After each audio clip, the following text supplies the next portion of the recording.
Olá a todos, bem-vindos à aula 12 do curso de Estrutura da Matéria. Meu nome é Luiz Gregório Dias e hoje a gente vai falar sobre metais e como o gás de elétrons é um bom modelo para descrever metais.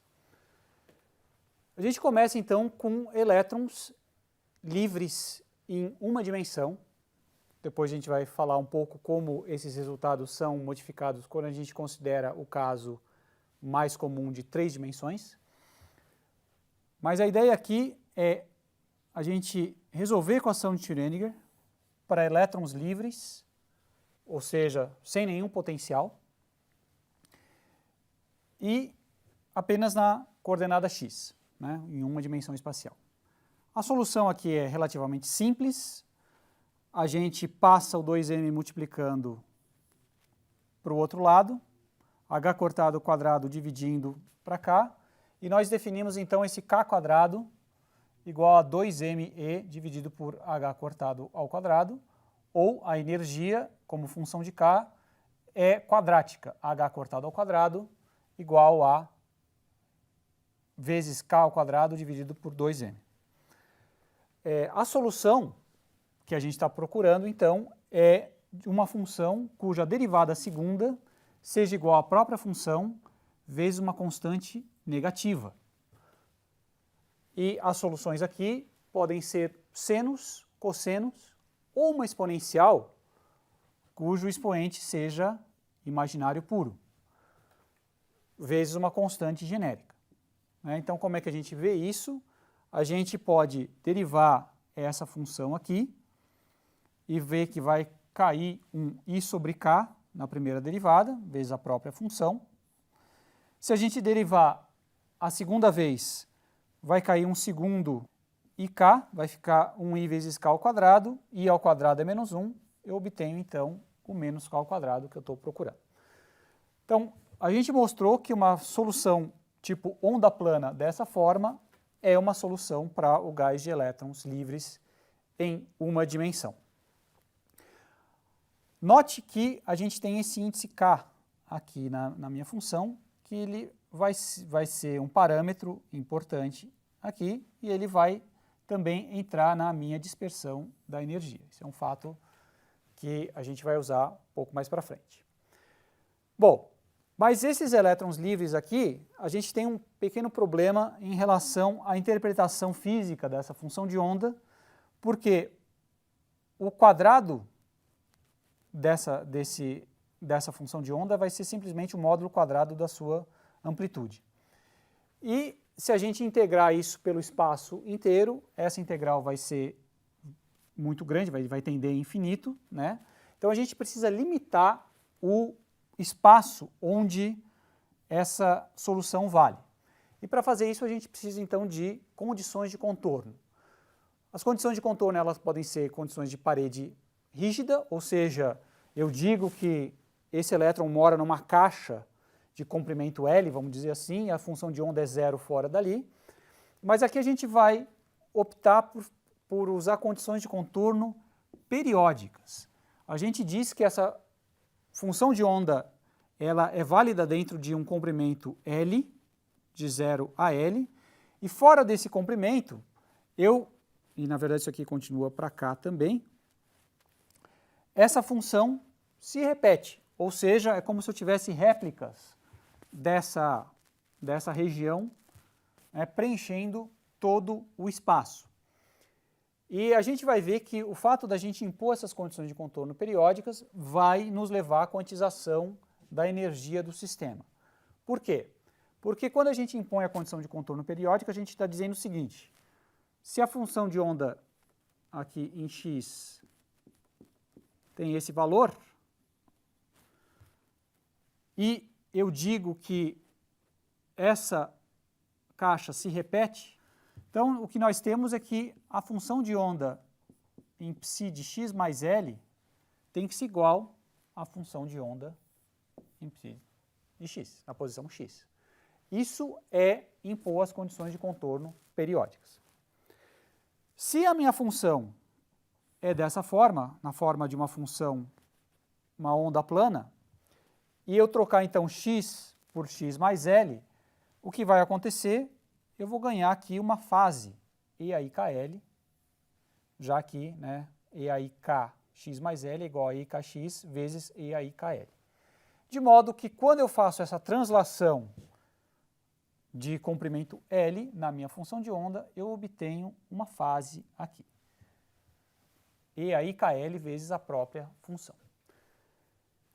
A gente já viu alguma coisa parecida quando a gente falou sobre o teorema de Bloch, né? E isso aqui, no caso, era um momento cristalino, mas aqui a gente não tem potencial, a gente tem elétrons livres, então essa é a própria função de onda e esse aqui é o momento mesmo, é o P igual a H cortado K, né? Ou seja, essa função é um autoestado do operador momento nesse caso. E se a gente impuser essa condição de contorno periódica aqui, essa fase aqui tem que ser necessariamente igual a 1. EAIKL é igual a 1. Lembrando que EAIθ pode ser escrito como cosseno de θ mais I seno de θ. Se EAIKL é igual a 1, significa que o seno tem que ser 0 e o cosseno de KL tem que ser 1. De modo que KL tem que ser uma função, tem que ser um múltiplo par de π, ou n vezes 2π, para que cosseno de KL seja 1. Né? E isso aqui, então, vai ser a minha condição de quantização da energia. O n aqui pode ser qualquer número inteiro, 0, mais ou menos 1, mais ou menos 2. Quando eu faço isso, eu tenho naturalmente uma quantização para os Ks possíveis dentro que vão descrever, então, os meus estados. K vai ser 2nπ dividido por L, e a energia também vai ser quantizada. Ela vai ser quadrática, e eu tenho apenas uma banda nesse modelo, a gente falou de bandas de energia na última aula, e ela vai ser uma banda quadrática, ou seja, à medida que eu aumento K, a energia cresce com K ao quadrado. Então, quais são os estados permitidos? Aqui eu tenho estados discretos, né? Eu tenho, então, K igual a 0, 2π sobre L, 4π sobre L e etc. Então, aqui eu estou fazendo um gráfico da energia em função de K, nessas unidades de, na verdade, H cortado ao quadrado, π ao quadrado, 2m, L ao quadrado, depois eu vou mostrar isso aqui. Aqui não saiu muito bem, mas o K está em unidades de π sobre L, então aqui é 2π sobre L, menos 2, menos 4, menos 6, menos 8, menos 10, 2, 4, 6, 8, 10. Então, para cada um desses valores de K eu tenho um estado, e esse aqui vão ser então os meus estados, cada uma dessas bolinhas aqui vai ser um estado permitido. Não é um contínuo, porque eu impus essas condições de contorno periódicas. Note que agora, se eu preencher o meu sistema com elétrons, começando do estado de mais baixa energia, eu vou ter sempre uma banda semi-preenchida. Então, esse sistema de uma banda, esse modelo de uma banda, vai ser um bom modelo para descrever metais, como a gente viu na aula passada, que os metais ocupam uma banda semi-preenchida.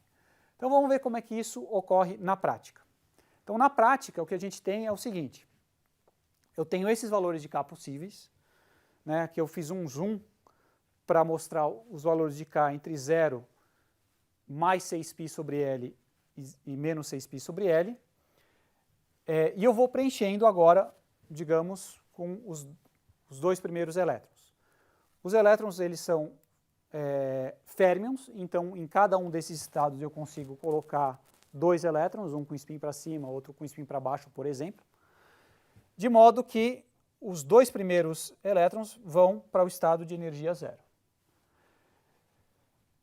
Os próximos vão entrar nesses outros dois estados com energias iguais, né, com K mais ou menos 2π sobre L, ou energia igual a 4 H cortado ao quadrado, π ao quadrado, 2m dividido por 2ml ao quadrado. E aí eu coloco, então, 2 elétrons aqui e 2 elétrons aqui. Então, eu tenho 6 elétrons. Se eu tiver 10 elétrons para preencher, eu preciso agora usar os próximos 2 níveis. Então, aqui vai estar a minha energia de Fermi. Eu preenchi K até mais menos 4π sobre L. E a energia de Fermi, então, vai ser isso aqui ao quadrado, dividido por 2m vezes h cortado ao quadrado, ou h cortado ao quadrado dividido por 2ml ao quadrado vezes π quadrado. Isso aqui é esse E0 aqui. Essa é a minha unidade de energia, π quadrado 2ml ao quadrado. Então, aqui está a energia de Fermi no 16. Né? Então, essa é a minha energia de Fermi. Se eu tivesse mais elétrons, eu poderia continuar fazendo isso aqui ad infinito. E eu poderia agora perguntar o seguinte: bom, se eu tiver n elétrons e n elétrons, um número grande, qual vai ser a energia de Fermi? E aí é uma simples questão de eu ir preenchendo os níveis. Né? Se a energia de Fermi é um certo kF, que é o meu número de onda de Fermi, ao quadrado vezes h cortado ao quadrado dividido por 2m, esse aqui vai ser o último K com elétrons no meu sistema. Então, se eu tiver 10 elétrons, eu sei que o meu KF vai ser 4π sobre L, mais ou menos.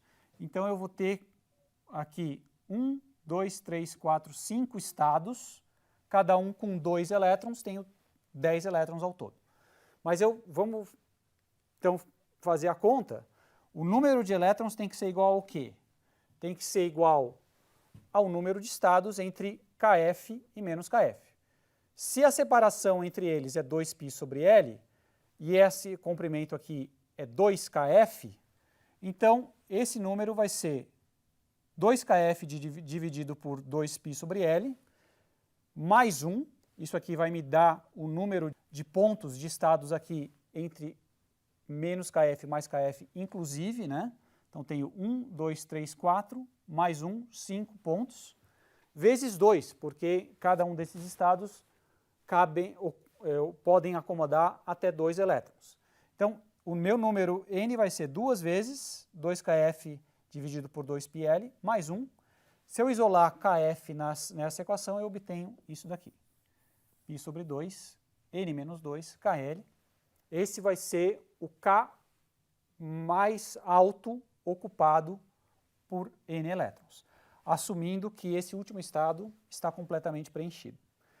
Se eu elevar isso aqui ao quadrado e jogar nessa expressão, eu obtenho a energia de Fermi, e note que ela vai variar com n ao quadrado. Na verdade, ela vai variar com n sobre L ao quadrado. No limite de n muito grande, para muitos elétrons no sistema, a minha energia de Fermi ela varia com a densidade ao quadrado. Então, esse é um resultado importante em uma dimensão. A energia de Fermi varia com a densidade de elétrons no seu sistema ao quadrado.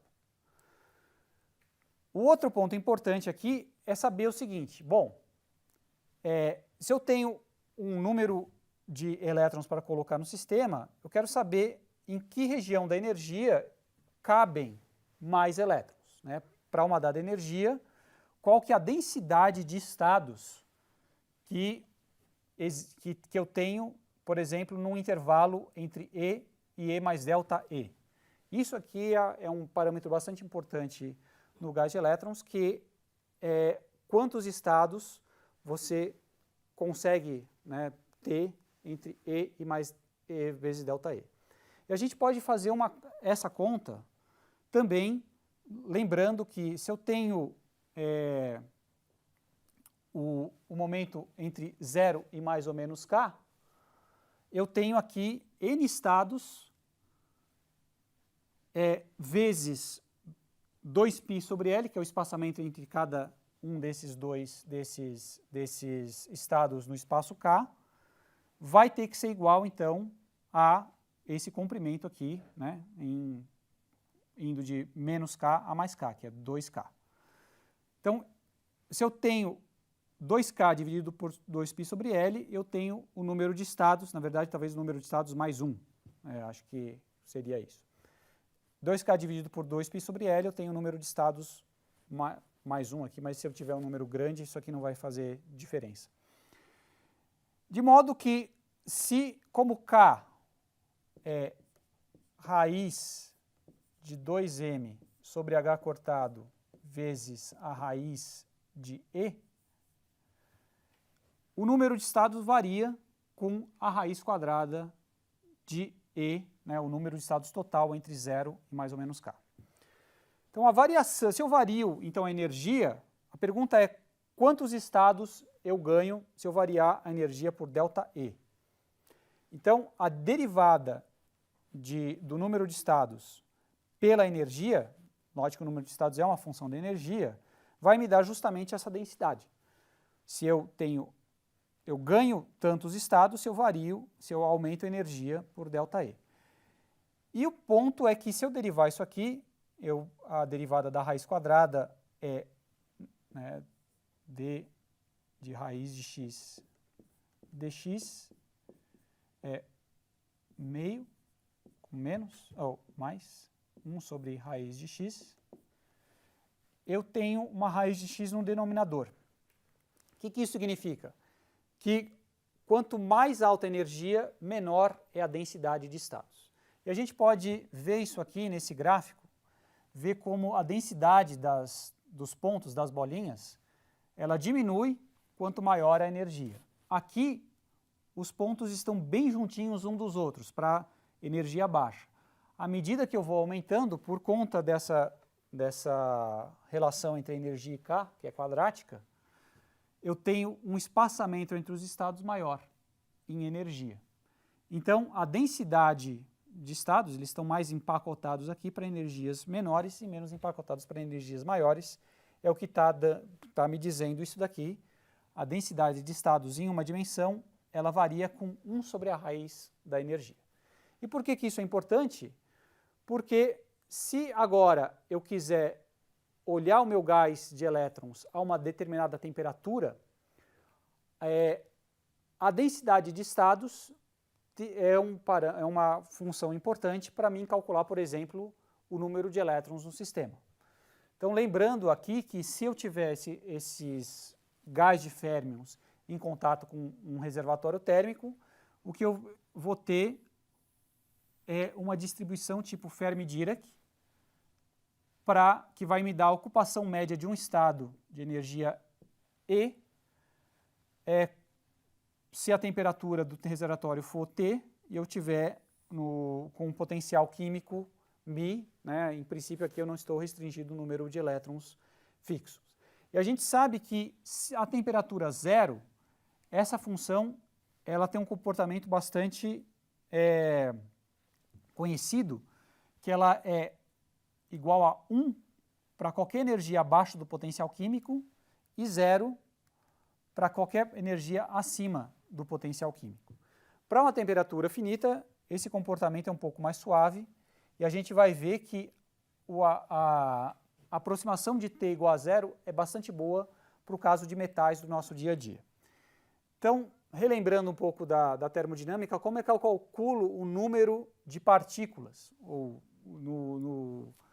Se eu fixo o número de férmions e trabalho agora no enxame canônico, o meu número de partículas vai ser o quê? Vai ser a integral da densidade de estados, então isso aqui é a densidade de estados, isso aqui é a distribuição de Fermi, integrada na energia, isso aqui vai me dar o número de estados, cada estado ocupa 2 elétrons, então eu tenho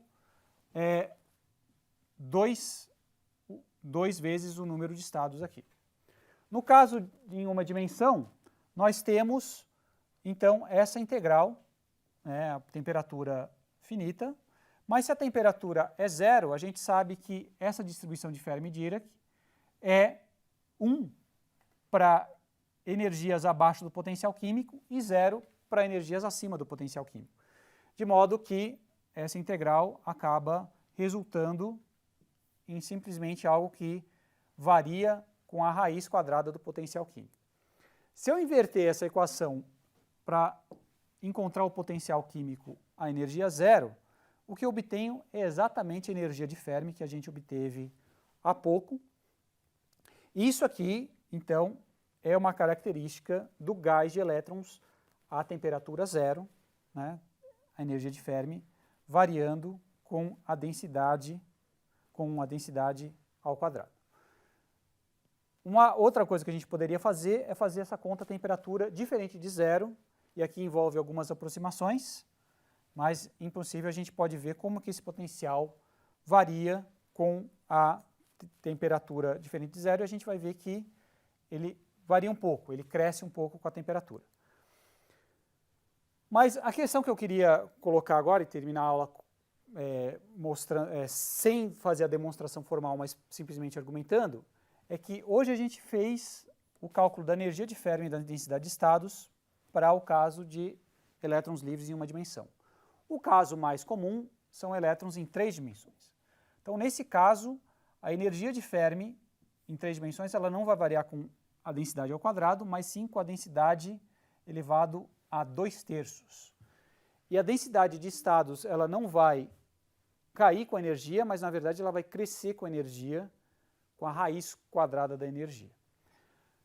Se eu usar essas modificações, o gás de elétrons em 3 dimensões é um modelo que descreve muito bem os metais, mesmo com essas aproximações de que eu estou desprezando completamente os potenciais.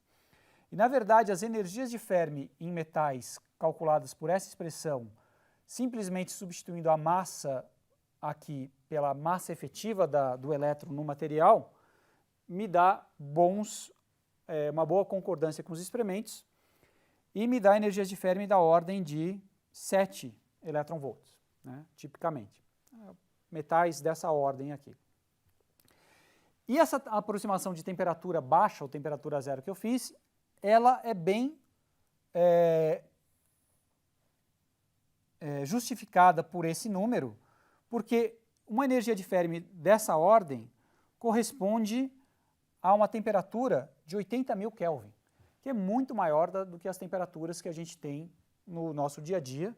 Então, um número bom para ter em mente é que 1 milieletronvolt equivale a 11 Kelvin, ou 1 eletronvolt equivale a 11.000 kelvins.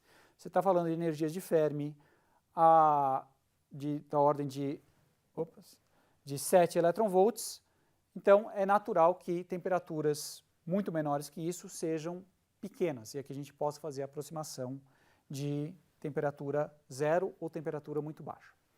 Então essa foi uma aula sobre os metais e como eles podem ser descritos pelo gás de elétrons livres, e na próxima aula, então, a gente vai ter uma aula especial sobre semicondutores para a gente ver na prática, num laboratório, como os semicondutores são produzidos. Então, até lá.